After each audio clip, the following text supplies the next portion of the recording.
মেহমানদের লিগে গরুর মাংস দিয়ে হাত করা গরুর মাংস শিরা। আজকের রান্না দেখব আমরা সিলেটের ঐতিহ্য রান্না, কি মশলা ইউজ করা হয়। ওয়ালা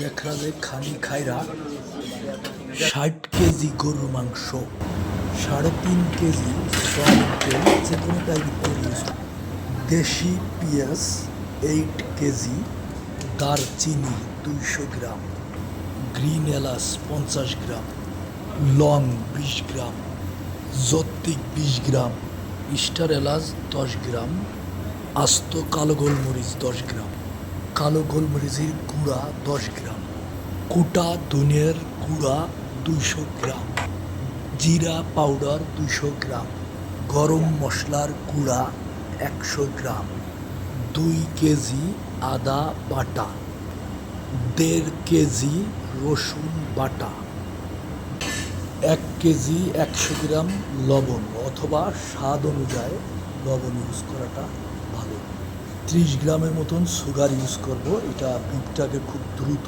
নরম করার জন্য কাজে আসবে। চাইলেই আপনি অ্যাভয়েড করতে পারেন সুগার না দিয়ে, কোনো সমস্যা নেই। 20 গ্রামের মতন সিজনিং পাউডার ইউজ করব।